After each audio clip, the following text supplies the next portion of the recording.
sorry, this is part 2 of the work situation, but I had to end that video. Basically, I told him, well, what he said to me was he didn't like seeing me with headphones in. He don't like seeing me on my phone. He doesn't like seeing me mess up on that order, which was one order through the whole day. My lips look so chapped. Ooh, girl. But, I'm like, now you're just picking stuff. I said, I've been back for one day. And that was one order I messed up on. So, when I started there, I got on table. I've been on table ever since. I've never messed up the orders. Like, I've been on table. I've not been perfect, but I've been good at my job. I have not made a mistake, and there are people, crew, and managers that said the same thing. So, I said, okay, I said, you're just picking stuff now. And then, I'm like, I said, how would you feel if the same thing happened to you, basically, if you're a general manager and a crew member just puts their hand in your face? You would feel threatened, for one, because that's the one thing that they say, they feel threatened. And they feel threatened, they feel violated, like stuff like that. And it's not like I felt nothing different than him, but it's like, at the end of the day, if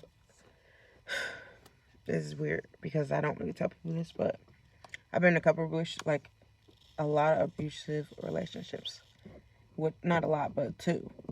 That's a lot to me. More than 1 is enough. And so sometimes I do get jumpy. I'm not comfortable around a lot of males due to my history with males, and not just the abusive part I've had. I don't want to talk about it, but I do have a fear in certain men sometimes. So it's like sometimes I'm really jumpy, even if I would say my friend, and she's taller than me just by a little bit, but taller figures to me. Not even males anymore, really. It's just, I can't even explain it. It's just like I get kind of paranoid, freaked out a little bit sometimes when it's like someone that is dominant over me, like taller than me, which is a lot of people are yelling at me, or I don't like screaming at all. It freaks me out. Honestly, it scares me. And then, I don't know. I don't really know how to explain it a better way. It's just, I feel like if a more dominant person is yelling at me or has their hands over me, it freaks me out. It doesn't make me comfortable. I don't even like people standing over me. And so when that happened, it was just like, I just lost it. I don't know. I can't really explain it any better way. But yeah.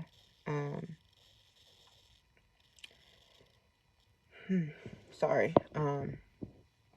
Anyway, so that was going on. He was saying, what he told me was basically, I didn't see that. All I heard was you yell, and I feel like you think that something happened and it didn't really happen. Like I was losing my mind or something. Like I was crazy or dumb. Like I didn't know what happened in front of my face. Like I didn't just see it. And he talking about, well, you probably see what you think you saw. Like, what are you talking about? And I said, what? You don't make sense. So I just got my stuff and I was walking to the door. And he like, you're not walking fast enough. Excuse me? I just walked out and he told me to get out of his building. That's what he was saying the whole time. Well, get out of my building. Get out of my business. I said, okay. And so I'm trying to calm myself down. I'm still, like, I stopped recording him as I was leaving. And I called my sister back and told her, like, he told me to get out the building. I'm outside. It's cold. Can you just let me know when you're close? And she's like, yeah, I'm close. And when she got there, she spoke to him also, which he was rude, I would say, to my sister. And that, like, you don't even know who, like, he met her one time, like that week prior, actually, the same week. This week, yeah. They met each other this week because she was doing something at my job. So, well, she picked up an order at my job. And so, she talked to him, and I guess he was making it seem like it was just me being loud and this didn't happen. Yada, yada, yada. At the end of the day, I went home, and he like, well, just come back tomorrow. So, So next day, Saturday, I got there, walked in. I was early, like always, waiting to clock in. I was writing in my journal, and manager A from earlier that day, yesterday, was talking to me to see what was going on. And I'm just like, I don't know. She basically pointed me in the direction to talk to the assistant manager, the first assistant, I mean, there. And so the first assistant, I didn't speak to her yet, but as I'm about to clock in, the junior manager comes out with a piece of paper and with the first assistant, and we walk to a table in the back.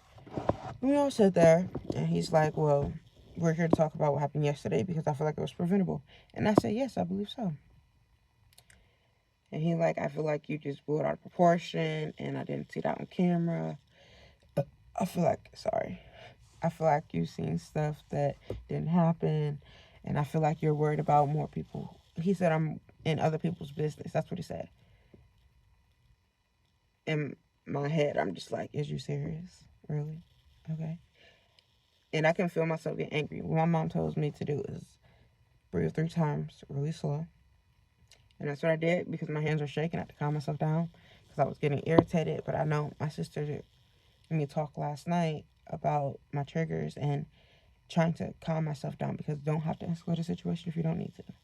So calm myself down, and um, we talked, and he's like, he feels like I'm other people's business.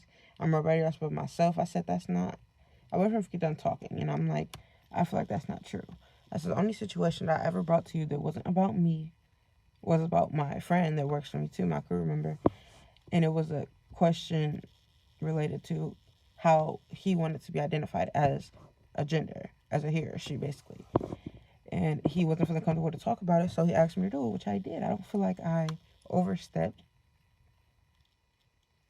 but he like, well, I'm general manager said that he feels like I'm in everybody else's business, which I'm not. I don't personally think I am because I only talk to that one person there, and he's like, you don't want to accept responsibility for nothing that went on yesterday or about anything. It's just always someone else. He's like, um, only person has an issue with manager B will be me, no one else. Me and my friend. That's what he said. Me and my friend is the only people that have issues with them. And I said, that's not true. I said there are customers and crew that already said that. And the first assistant said, yes, that is true. Most people have said the way that she talks to people is not respectful. And so, end of the day, we had that meeting. And he like, well, I want you to work here. You're a good worker. And I said, okay. I said, that's fine. He like, I hope we're okay. I walked away. I did my job. And I went to Back Cash. Stayed in Back Cash all day. I didn't do anything. But I documented everything that happened throughout that day. I documented the meeting before he had a piece of paper. He wanted me to sign it. And then I documented the fact that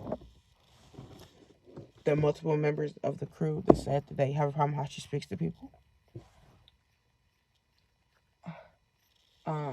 Sorry. I documented the fact that there was crew that left their posts when he said that he feels like that I need to stay in my area. That's what he said in the meeting. I need to stay in my area. I'm sorry. And don't talk to people. That's what he said. This is a business, not a family. This is not your friends. This is a business. That's what he said. Which is fine. This is where we work. But there's no reason that we have to come to work every day and not speak to one another. Or not be, like, just not be respectful. I don't understand what the issue was. And he feels like, he said, I need to talk to people in my area, which I do. He said, I walk away from my spot. And I said, I do walk away from my area, but that's for me getting something to drink. My job is done. I don't have anything else on my screen. I make sure I handle my business before I leave. And so throughout the day, you can see all the crew members walking around in the back room, going to go eat stuff, making food, going to go sit down and eat. And I haven't moved from my spot. I literally was in the same area all day, just walking back and forth. So I'm trying to think. I'm sorry. So then, I don't know where that young came from. So one member was on their phone with their headphones in front of the gym. He was talking to the gym and he didn't say anything about it. That same crew member had his headphones in all day. There's a member in service doing uh, front booth, had his headphones in all day, was rapping music. Okay. There was people on the table on their phones texting. There was crew that was supposed to be in service in the crew room. The GM walked around and didn't say anything to nobody that entire day. And then he finally left. And sorry. And so when he left, Manager B was still there. I did my job. I stayed in back booth. I didn't say anything to nobody. I was just doing my job. A service person came in the back and was like, she's peeing me off. And I was like, you okay? She like, yeah. She's clapping at all of us like we dogs, talking about hello. That wasn't me. That was a minor that she was clapping at. It was all minors up front, I believe. She's clapping at them like they're dogs, and that's how she said. That's exactly what she said, and that's how she felt. Three people put in their 2 weeks off of the situation of whatever was going on there, but 3 weeks, in 2 weeks, 3 different people. One person cut their hours down completely to 1 day a week. And it is all because of the way that we are treated as crew by this one management person. And that the GM has not done anything for it. This is the first assistant now knows about the issue. And I don't believe she would do anything either. But we will see. Anyways, that was my Friday, Saturday work days. Sorry this was so long.